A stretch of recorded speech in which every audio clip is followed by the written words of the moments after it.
Halo teman-teman, Assalamualaikum warahmatullahi wabarakatuh. Maaf banget, antara Sikna jarang banget sekarang ya untuk upload video. Tapi bismillahirrahmanirrahim, insya Allah nanti kita sempatkan untuk terus upload video buat menemani belajarnya teman-teman, seperti itu.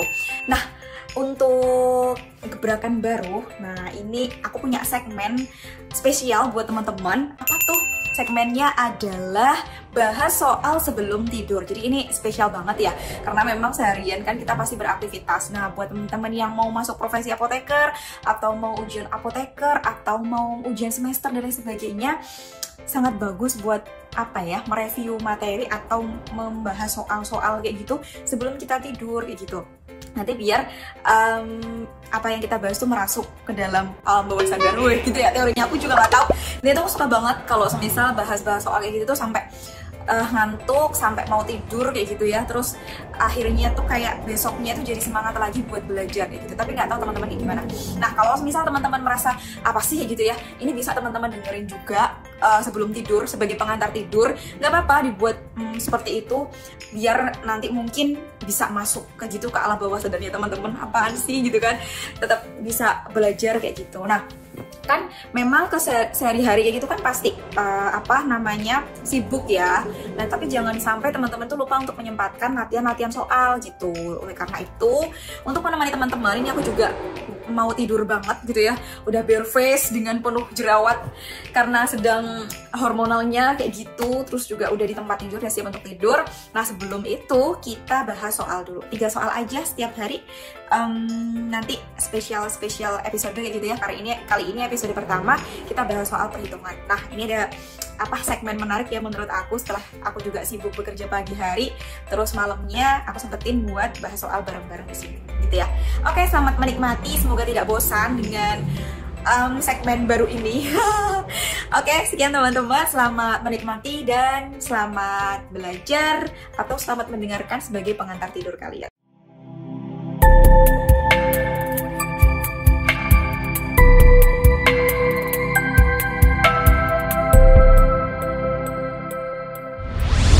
Hai teman-teman, nah di episode terbaru ya, bahas soal sebelum tidur.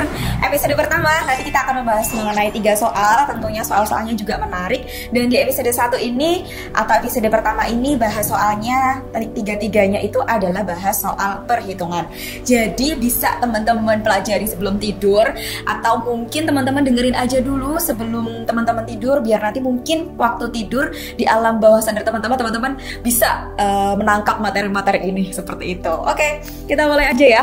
Oke, bagian Quality Control Industri Farmasi A melakukan uji kadar metampiron injeksi dengan spektrofotometri UV vis. Larutan uji diambil 1 mili, dilarutkan dalam HCl 0,1 N at 100 mili. Larutan tersebut diambil 5 mili dan diencerkan dalam labu ukur 100 mili. Didapatkan serapan sampel itu adalah 0,505, atau serapan sampel ini bisa kita sebut dengan namanya absorbansi ya teman-teman ya istilahnya. Diketahui larutan baku metampiron itu 10 ppm memiliki serapan 0,202. Berapa kadar dalam ppm metampiron dalam sediaan tersebut? Nah, kira-kira gimana nih? Nah, sebelum kita mengerjakan soalnya, teman-teman wajib tahu dulu. Selalu teman-teman tulis ya, diketahui dan juga apa yang ditanya. Di sini yang diketahui adalah larutan uji diambil 1 mili. Jadi larutan ujinya, ini larutan uji ya. Larutan uji diambil 1 mili, kemudian dilarutkan ke dalam 100 mili. Dilarutkan ya, dilarutkan. Nah, kemudian ini kan di add 100 mili, otomatis totalnya di sini adalah 100 mili kan teman-teman. Nah, kemudian larutan tersebut berarti larutan ini diambil 5 mili. Diambil 5 mili dan diencerkan ke dalam labu 100 mili. Diencerkan ke labu 100 mili sehingga dari sini ini diencerkan. Dari sini sudah kelihatan berapa sih faktor pengencerannya. Mudah sekali, faktor pengencerannya tinggal 100 dibagi 5 mili gitu ya. Berarti faktor pengencerannya adalah 100 mili per 5 mili ketemu 20 kali, diencerkan 20 kali. Nah, kemudian diketahui lagi nih serapan sampel. Berarti kita tulis absorbansi sampel itu 0,505. Diketahui larutan baku metampiron larutan baku berarti absorbansi larutan baku itu adalah 0,202. Kemudian larutan bakunya itu 10 ppm. Nah, kita disuruh mencari nih, ditanya berapa kadar dalam ppm sampel tersebut. Nah, berarti kita ditanya. Ini kita sudah tahu faktor pengencerannya. Faktor pengencerannya 100 ml diencerkan, 5 ml diencerkan ke 100 ml, ketemu 20 kali. Absorbansi sampelnya 0,505, absorbansi larutan baku 0,202, larutan bakunya 10 ppm. Kemudian ditanya kadar ppm sampel atau berapa sih kadar sampel tersebut, kayak gitu ya. Nah, lalu bagaimana sih rumusnya? Nah, ini yang diketahui ya. 1 ml dilarutkan dalam 100 ml, diambil 5 ml. Kemudian tadi diencerkan, maka faktor pengencerannya 100 ml per 5 ml ketemu 20 kali. Absorbansi sampel 0,505, absorbansi standar 0,202, larutan bakunya 10 ppm. Ditanya berapa ppm kadar metampironnya. Nah, kita lihat rumusnya. Yaps, rumusnya mudah sekali. Tinggal absorbansi sampel, ini ya, dikali kadar standarnya, kadar standar atau ini larutan bakunya, konsentrasi larutan baku dikali faktor pengenceran dibagi dengan absorbansi standarnya atau absorbansi larutan baku. Nanti ketemu kadar sampel. Gimana? Ya berarti absorbansi sampelnya berapa? Oh, 0,505 dikali kadar standarnya berapa? Kadar standarnya adalah 10 ppm. Kemudian dikali faktor pengencerannya 20 dibagi 0,202. Karena absorbansi sampelnya 0,505, absorbansi standar diketahui 0,202. Sama dengan berapa? Betul sekali, 500 ppm.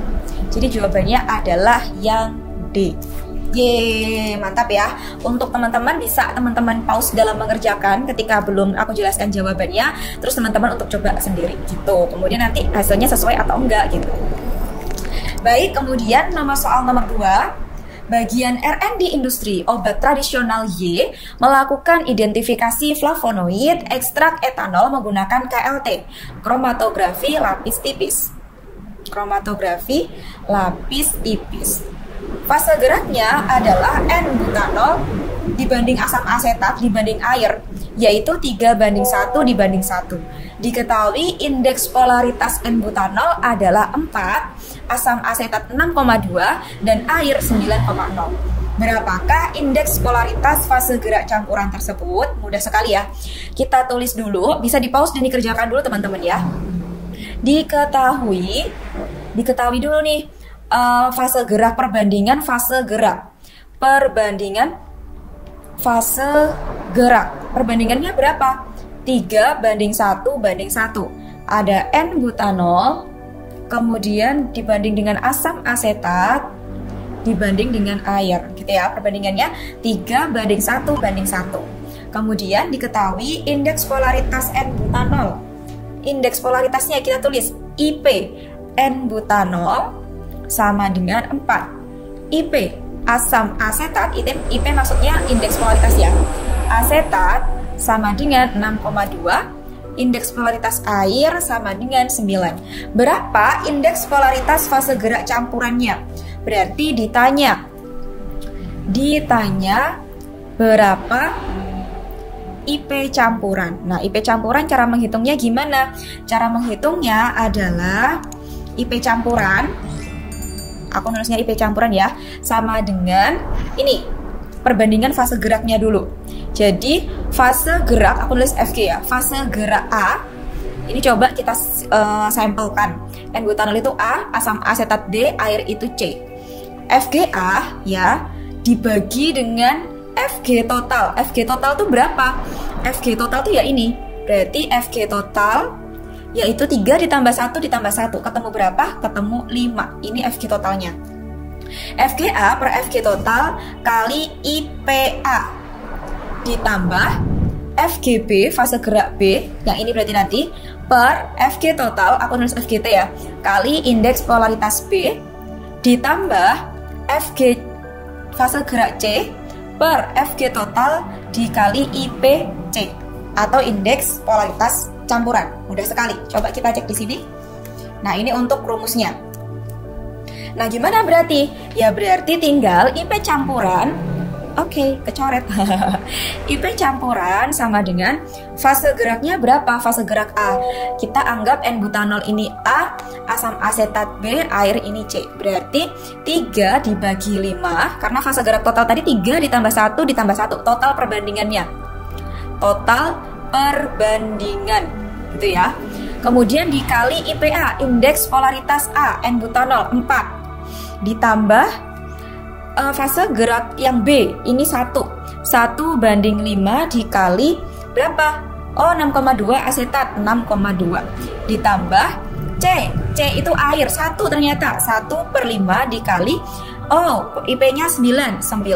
Nah, kemudian dilakukan perkalian dan penjumlahan, ketemu 2,4 ditambah 1,24 ditambah 1,8 ketemu 5,44, sehingga indeks polaritas campurannya adalah 5,44. Yeay, sudah pada sebelum tidur nih ya, kita bahas soal-soal yang mungkin soal-soal seperti ini akan keluar baik masuk profesi apoteker atau pengujian kompetensi apoteker Indonesia, atau bahkan buat teman-teman ujian semesteran. Jadi nggak ada salahnya buat belajar, kita tontonin, kita rutinin sebelum tidur ya, kita belajar terkait soal-soal kefarmasian.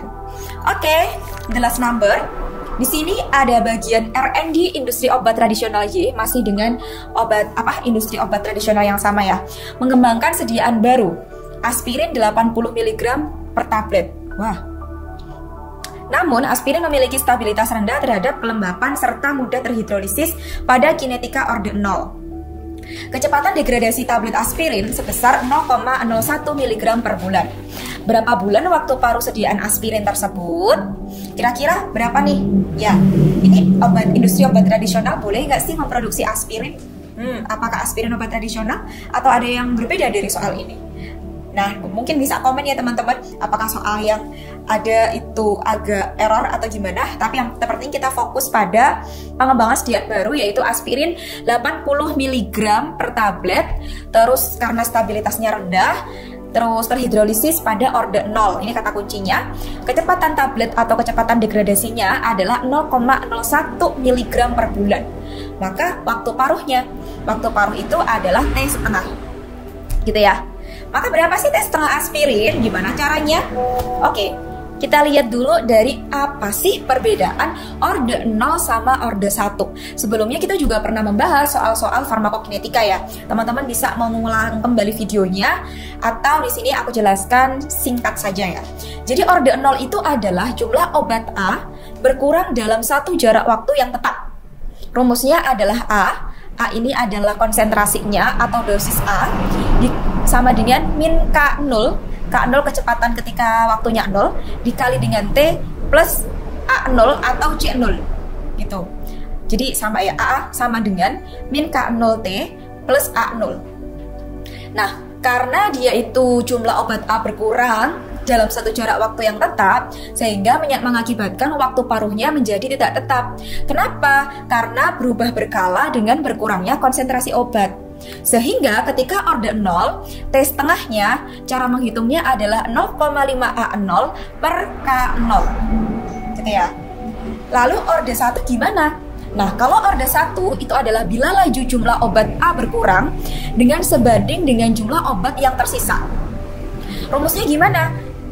Rumusnya adalah menggunakan len A sama dengan min KT, K ini kecepatan degradasinya, dikalikan dengan T waktu ditambah len A0. Atau ini log ya, log A sama dengan min KT per 2,3 plus log A0 atau A sama dengan A0 kali E pangkat min KT. E itu apa? E ini adalah antilen. Gitu ya. Nah, nanti kalau mau pakai kalkulator pakainya siflen, nanti muncul E.